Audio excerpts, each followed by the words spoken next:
All right, Noob Schoolers, welcome back to the Noob.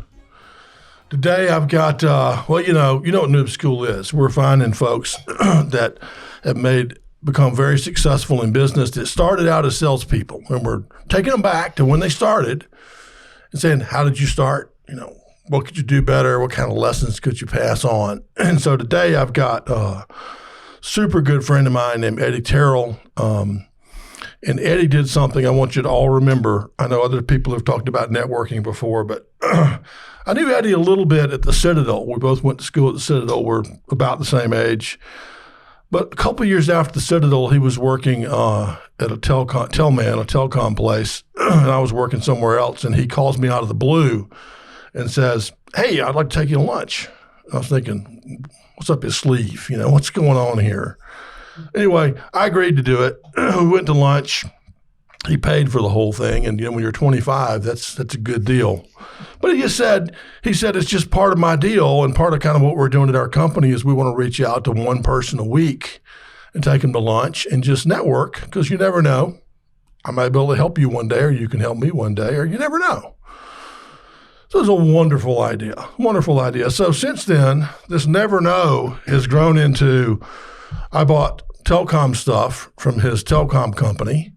I got loans from his bank. And what do you got? Oh, I've got life insurance from his insurance company. And we have grandchildren together. My son, Taylor, married his daughter, Lindsay. And so that's right. When he said you never know, that's right. I wasn't thinking that wasn't possible. All that. I don't even remember that story, John, but I'm glad you told it. It was up there. I don't know where it was, but it was a legit lunch. It wasn't like Chili's or something. It was a sit down lunch. Yep. But probably in places so you never no know. Longer here. I'll say this about never know.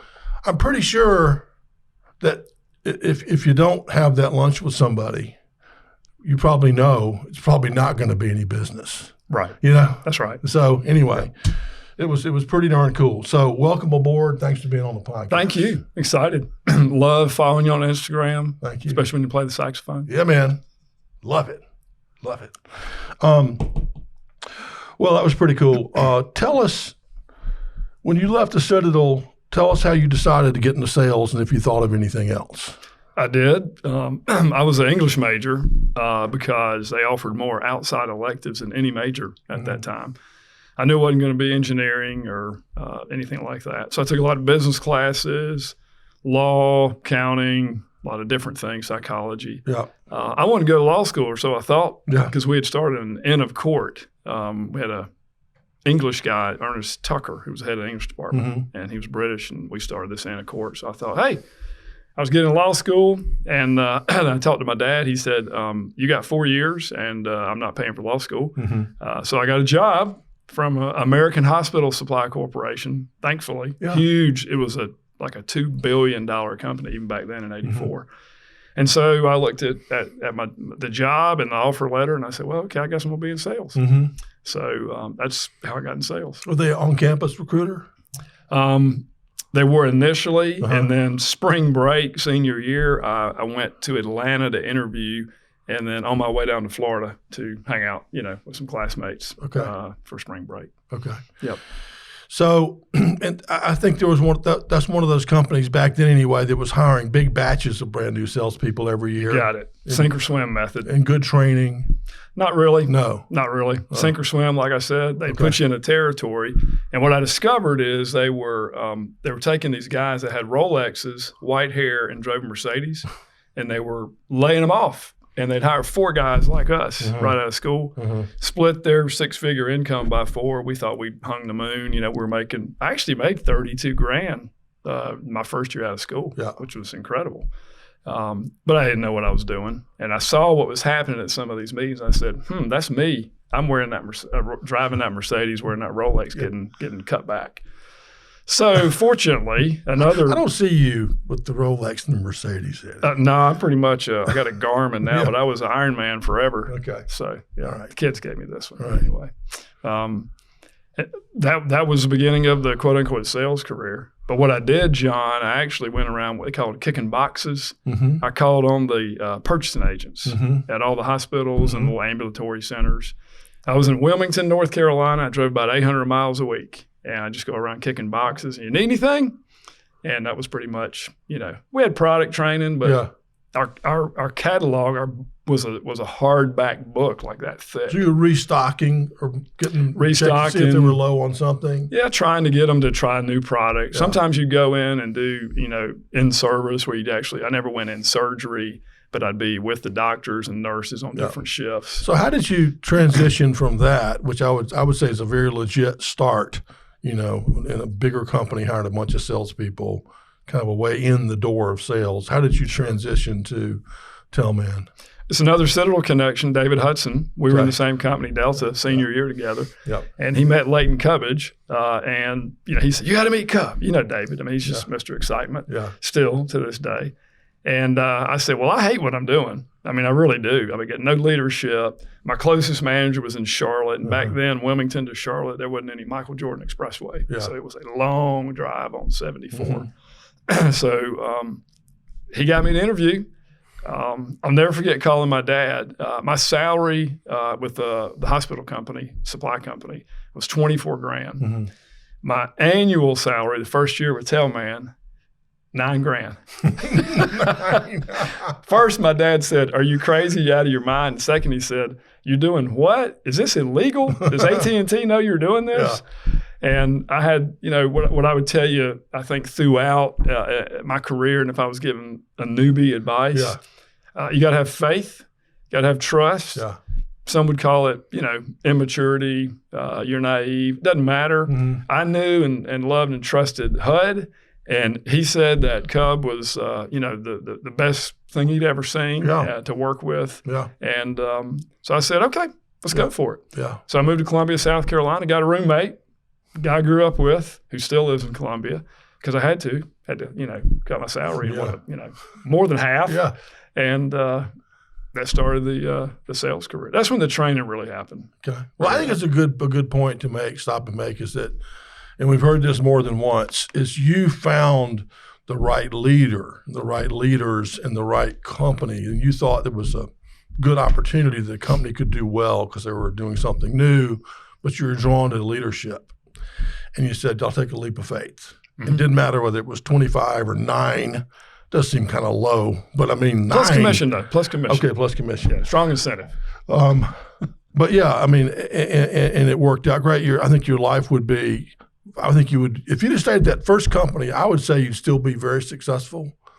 But thanks. You wouldn't be near as happy. No, not at all. Than jump into the thing that you did so well at, the whole telecom thing.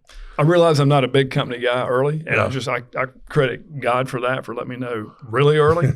And I also realized, we were marching to meals 3 times a day with 120 guys in college, and I just got dropped out there in Wilmington, literally. I mean, I didn't know how to rent an apartment. I didn't have a credit card, nothing. Yeah. And I knew I needed to be a team player, and I've just thrived on being part of teams, especially teams that, challenge you. And plus, I mean, to be on the cusp really of a brand new industry. I mean, the Telecom Act, as we memorized years ago, of 91, I think it was, that's what really opened the doors. Yeah. And we're kind of recreating, the wheel from the beginning. Yeah. And I couldn't wait to see what was going to happen the next day, no matter how much money I made or didn't make at the time.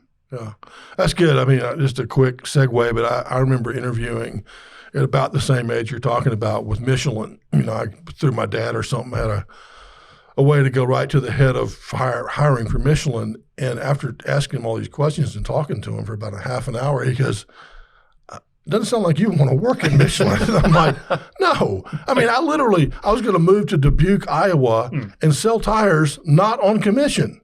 Yeah. I'm like, what kind of sales job is this? Yeah, that's right. Order taker. So anyway, I did the same thing. I said, I'm going to get in the software business, which at the time was burgeoning also, industrial software. So, it's good timing. Find something that's cool, that's for sure. And then take us through, jump through from there, from your first sales job at Tellman. I know you did some other cool stuff and opened up and bought some other companies. And how did that go for you in the telecom world? Well, the companies were being acquired pretty quickly, in our industry. Yeah. and Leighton and Charlie Hauser, who was our president, it literally was like this, John. I'll never forget. Cub would show up like on a Friday. He'd say, "Hey, I went and we're going to Augusta or Columbus, Georgia. Just name a southern town, mid-sized town." He said, "We fired everybody except one.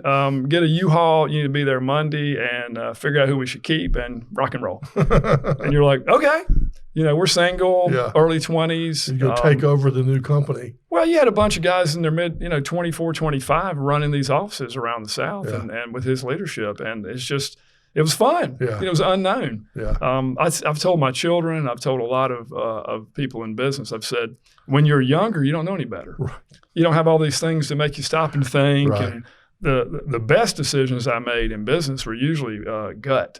And some of the worst decisions I made that had terrible consequences were when I really, really thought it out. And that sounds weird, but Yeah. and it doesn't mean everything works, even the ones you go with your gut. Yeah. But we started acquiring companies.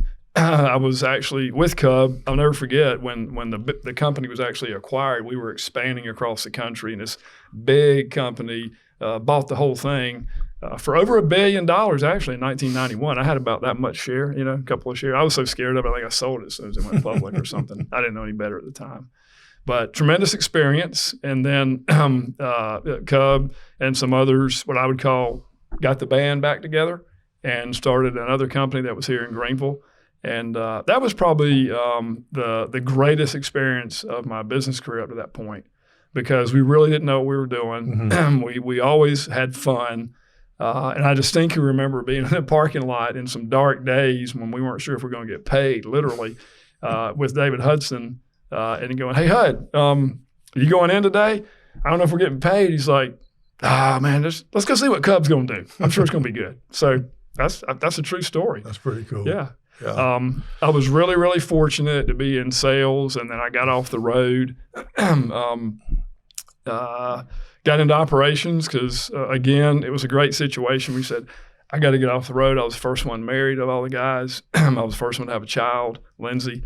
And he said, "Hey, we can't get these lines turned up. We can't get the customers activated. Come inside and kind of figure it out." I'm like, "I don't know anything about that." He goes, "You'll figure it out." And see, that's an example of, and to the newbie audience is, if you find a mentor or a leader that trusts you and gives you opportunities, maybe just enough to, rope to hang yourself, but knows when to pull it back also. Again, I just didn't know any better. And I had a very well-rounded career, 9 years in sales and 9 years in operations. And that just counted as a real blessing. Yeah. And then when that sold, so you'd gotten some operations experience, and then that business sold again or merged or something, you eventually transitioned to a very good opportunity with a burgeoning bank, which Leighton also had a lot to do with. Right? It did. Just before that, we started in CLEC, competitive local exchange carrier, in 97, New South. And that was really the money and the leadership from the sale of CTG in 95. And that was a tremendous experience, sales, operations, private equity, venture capital. It was a crazy 6 years. We raised $500 million in private equity in like 5.5 years. And I'm looking in the mirror going, "You're a redneck from Spartanburg County, and what are you doing?" But it was a great experience. I learned a ton. I learned a lot of things to do, and I learned more things not to do. We're a little ahead of the curve there, and there were no dramatic financial success stories out of that. However, we hired some fantastic people. We had incredible culture. We tried to replicate it, from CTG. I think we did a pretty good job. And then it merged with some other guys in town later that were also in telecom that we'd all kind of come from that same family.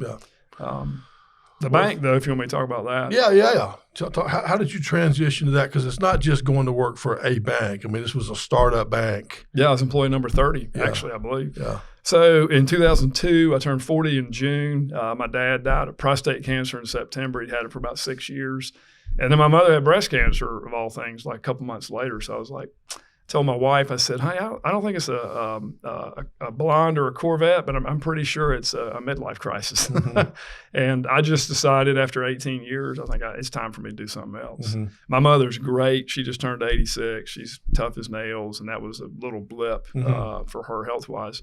And I'll never forget, John, I was at a family weekend conference that we'd done for 10 years called Homeward Bound. It was up in the mountains at a boys' summer camp in the fall. And Art Seaver, who started Greenville First Bank, now called Southern First, he said, hey, the board and I want somebody to come in and do marketing and everything except banking, but they don't have a banking background. I'm like, oh, awesome. Let me see if I can help you find. He goes, nah, we want you to do it. And again, I'm like, I've never done that. Why would you want me to do that? Well, we believe you'd be great at it. We think you can do it. Yeah. And at the time, personally with, my dad passing and my mother, being a widow, and then really getting off the road. Yeah. We were on the road a lot in telecom. Yeah. And I had 3 young kids. Yeah. And it just was a good time to change. I got to tell you, though, I really didn't want to do it. Mm-hmm. I was kind of too big for my britches. I was an entrepreneur, and, it was time for me to find something else. I'd invested in a couple of local companies and thought I was, a tycoon or something. And my wife and 7 good friends, the Bible tells us to seek many counselors. And I did. And every one of them said, you'd be great at that. I'm like, what are you talking about? I never even thought about banking. Tremendous experience. Yeah. Tremendous. Not just the culture, because about Art and the leadership there and Cub and the board and Dave Ellison and others. But you really, really learn a lot. And this is a good newbie comment. Yeah. You can learn a lot working in a bank. Maybe you don't do it forever, but man, the training, and here's the deal. You're sitting down with a business owner and they need to borrow money for a line of credit, commercial building, whatever it is. Yeah. Man, they open their kimono. I mean, they're going to show you everything, and you learn a whole lot more about business than I ever learned in any other businesses, if you will. I think it's a great point. I've read Buffett suggested that. They said, what should a noob do if they want to be really great business people? He says, well, get your MBA. You need to understand the language of business, and then go work for a bank for 7 or 8 years. Yeah. And you'll know what every business in town does, for the most part. That's right. And you might be able to figure out, where the soft spots are where you can go buy a business or get into, this one looks really good, golf courses are bad, whatever it is. Yep. Accounting works the same way. Accounting. A lot of times CPAs are hired away by clients. Yeah. So anyway, that's cool. I'll give you another lesson from your story for the noobs is, when the board members of this particular bank here in Greenville, they're some of the most, successful people in Greenville, Leighton Cubbage among them, and Dave Ellison and T. Hooper and a bunch of others, very successful people. And they just saw Eddie. They saw Eddie's attitude and work ethic and his success. And so he was interviewing for that job years before it even came up. Right, because they saw the way he operated, and so when they thought about, I want to get a business development person for a bank, they're like, Eddie Terrell would be perfect, and you didn't even have to interview for it. That sounds pretty good when you put it that way. You are. I think it's true. I think you're always interviewing, for your next opportunity. True. That's an excellent point for newbies. Yep. So that's good. That's good. The bank led me to Northwestern Mutual too, by the way. Oh yeah, talk to us about that. So the bank, you had a great run there. And then when you turned 50. Yeah, I turned 50. You went to Northwestern. Dave Ellison, who's on the bank board, opened the office here back in the 80s. And one of the things he always emphasized was, hey, we need to have a banker for our financial advisors because, you have the ups and downs of commissions and you need some steadies to make payroll for your staff. Yeah. And, they needed a banker. Yeah. And so he introduced me and I started doing some joint work. I do the banking and mortgages and things. And a bunch of my work, the last probably 6 months of the bank, literally came from that office at Northwestern. I had a lot of clients asking me at the bank, hey, I got this old 401k, I got this old IRA, can you help me with that? I'd send it to them. And I started thinking I bet I can make money doing that. And by the way, they're my client to start with. I should learn how to do that. Yeah. we actually looked at it briefly, at the bank, and we realized that the assets under management had to be so high to make an impact on the bottom line because the bank was already so successful, profitability wise. So crazy, you said it. I mean, I was 50. I've never really looked at age. I think you can let that deter you. You can let it slow you down. It can be some of the head trash you talked about. And I just said, I'm gonna go for it. I wanted to own my own business. Mm-hmm. I wanted to work with people that I knew, like, and trusted, just like I had at the bank. Yeah. And when you've had that entrepreneur spirit once or twice, you really want to own your own business. You got your own business. So, just real quick, when I was in a noob, a young 20-something-year-old salesperson, I had a good insurance agent. I had Dave Ellison, probably the best guy in town. That's right. But believe me, I did not want to go see him. Right. Okay. I would cancel. I would have a stomach ache, whatever. I just didn't want to go talk about life after John, like what if I die kind of situation, or even what if he's 60. I didn't want to talk about that. That's too old. Yeah. So I didn't really take as much advantage of Dave as I should have. So give the noobs your pitch on why they should take some time now to spend time with you or whoever their financial planners, insurance guy is, to talk about life at 30. What does life look like 40, 50, 60? And look at those things. Tell us why. That's a great point. I think one of the best things a noob could do is have someone appear to be their representative, their advisor, their agent, that works jointly with someone like me or you at our age level. Yeah. And the main reason is I have some tremendous cases that I work right now with Dave. He's about 10, 11 years older than I am. He's a role model for me about where I want to be in my business in the next 10, 11 years. Everybody needs a foundation. And I tell people it's like this, you got to build a foundation for your house or it's not going to stand up. You need a blueprint, just like you need blueprints. You need a plan.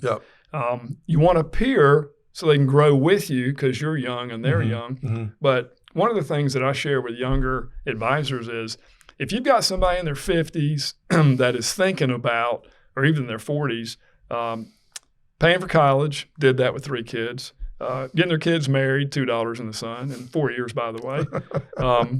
Thinking about downsizing, did it 2018, still looking where to buy because the market's so high. Just life experiences.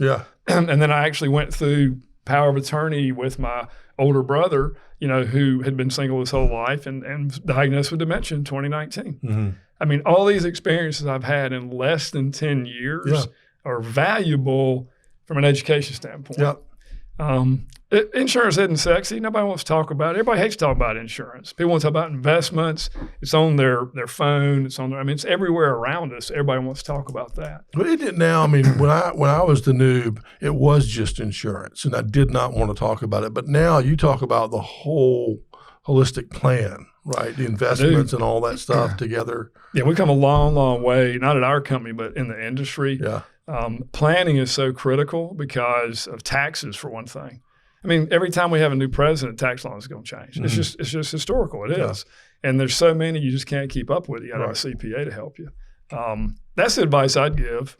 And take their advice. They know what they're doing. Of course, you got to buy something. But I can tell you this. I've had 6 death claims in 9 years, and nobody ever asked me, They never said, that's too much. We don't need that much. They always said, they always want to know, is there more? Is there enough? They want to know, is there enough? Are we going to be okay? We'll put your contact information on the screen if anybody wants to talk to you about it. Sure. Be happy to help them. We're up to like 10,000 viewers now. So hopefully you'll send it out to your folks too, and we'll get more. So I know you read the book. We talked about head trash. Do you have any head trash that you thought about over the years? You thought there was this thing in your head that was true, and it turns out not to be true? I think there's several things from a newbie standpoint, and I'll tell you from my standpoint. From a newbie standpoint is, I guess, am I good enough? Am I experienced enough? How do you get experience? Couldn't get that job. I don't have experience. Well, I need a job to get experience. I'm a huge believer in positive mental attitude, not to the point of wearing Pollyanna glasses or rose-colored glasses, but there's just so much negative in the world, John. You got to fight it. It's not just I want to be positive. It's I have to combat all the negativity. Yeah. I don't watch the news, for example. Good. I don't even like much of network TV, except a couple of shows that my wife and I like. Yeah. If you want to know the news, all you got to do is walk around. I mean, everybody's going to tell you what's going on. You don't have to watch it. Yeah. And I think head trash for me, one has been like too late. 50, that's too late. 60, be 60 in June. Well, it's too late to do this, and that. And so I use, I keep a gratitude journal almost every morning. Yeah. 3 things I'm thankful for. Sounds real simple, but psychologists and others have told us that just the physical act of writing it down, digital's fine, but if you physically write it down, which is a piece of advice I'd give newbies. Yeah. I went through some journals from prior years before doing this today. Yeah. And it is incredible to see where I was mentally, emotionally, financially, just in my life at that time. I'm talking 20 years ago, 12 years ago. So you got to fight against it because the world will beat the hell out of you. I agree. You got to fight. You got to fight. You got to fight. And I just heard yesterday, I was listening to some guy on a podcast or something, and he said, if some negative thing flops in my head, I stop and I talk myself out of it.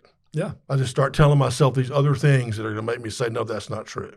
So, and I must say, Eddie, you've been one of the most positive people and positive influences of anyone I've ever met since college. Well, I appreciate it. I've had some really good mentors and examples. And I mean, I don't know any other way to be. My mom told me one time that my dad, who wasn't a man of many words, she said, I think you got your optimism from him. I said, what do you mean? She said, if he was in a room full of horse manure, he'd be slinging away going like, there's a pony in here somewhere. And that's an oldie, but it's a goodie. Well, one last question. What's your favorite word?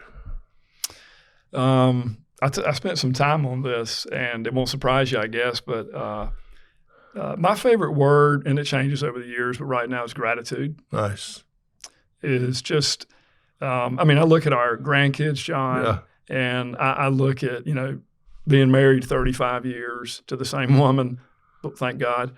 And the opportunities in Greenville right now, if you think if you can't make it here, okay, I'm not sure where you're going to go. Yeah. And one of the mentors we talked about a lot on this podcast, Leighton, he used to say, if somebody says no, go next door. And he also said, don't go across town till you've been, across the street. And it's incredible. You grew up here. I mean, can you believe it? Yeah, it's a great spot. It just gets better and better and better. It's unbelievable. And that encourages me. But I'm incredibly grateful for the life God's given me and the people I get to meet and be related to, man. Yeah, hell yeah. Well, thanks for being here today. We appreciate you. Thank you, man. Okay. Hey, it's John here. Thanks for listening today. Please check out noobschool.org. That's my website. That's where we have other videos and content that can help you get started in sales.